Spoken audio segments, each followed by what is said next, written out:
सांस की तकलीफ है और अस्थमा की इनको तकलीफ है, जोड़ों का दर्द भी है और हाई ब्लड प्रेशर भी है। इसके लिए कुछ बताएं तिब्बे नबवी से।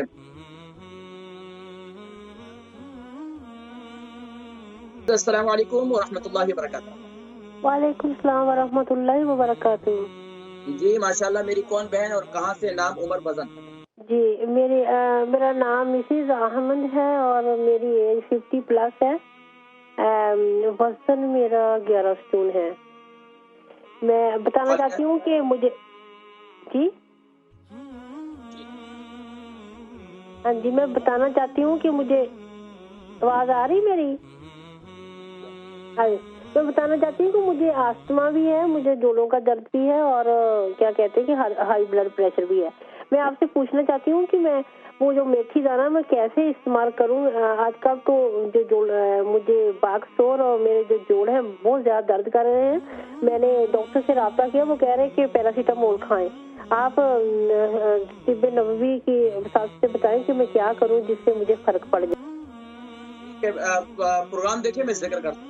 मिसेस अहमद है, इनकी उम्र जो है 50 प्लस है, 11 स्टोन इनका वजन है, सांस की तकलीफ है और अस्थमा की इनको तकलीफ है, जोड़ों का दर्द भी है और हाई ब्लड प्रेशर भी है। इसके लिए कुछ बताएं तिब्बे नबवी से।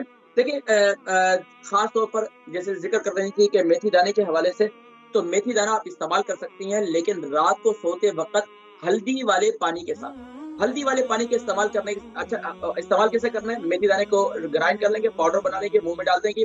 2 कप पानी जो है वो बना देगी आप, यानी कि हल्दी वाला फ्रेश हल्दी के 3 इंच का टुकड़ा डालकर 2 कप पानी को उसको खूब अच्छी से उबाल लें और इस पानी को जो है इसके साथ आप ये ले लें। अच्छा, इसके अलावा ये जो है आपके ब्लड प्रेशर के लिए भी मुफीद है, आपके जोड़ों के दर्द के लिए भी मुफीद है, आपके अस्थमा के लिए भी मुफीद है। अच्छा, आपको बहुत ज़्यादा अस्थमा की तकलीफ हो रही है, बहुत ज़्यादा, तो मेथी दाने का कावा बना लें। मेथी दाने का कावा बनाकर उसको पी लें, ये भी बड़ा मुफीद है। अच्छा, इसके अलावा खास तौर पर जैसे कि मैंने ज़िक्र किया या आज ज़िक्र किया था मैंने, ये यानी कि फूल मखाने का, इसको जो है आप इस्तेमाल करें, लेकिन दूध के अंदर नहीं, हल्दी वाले पानी के अंदर आप इसे इस्तेमाल करें, इंशाल्लाह ये आपको ज़्यादा फ़ायदा देगा इंशाल्लाह। इसके अलावा भी बहुत से नुस्खे हैं, लेकिन कोशिश करें कि जो भी नुस्खा बताऊँ उसको पाबंदी से इस्तेमाल करें, कम से कम 3 महीने, फिर इसके ज़्यादा फ़ायदा होगा। फिर मुझे बताइए इंशाल्लाह।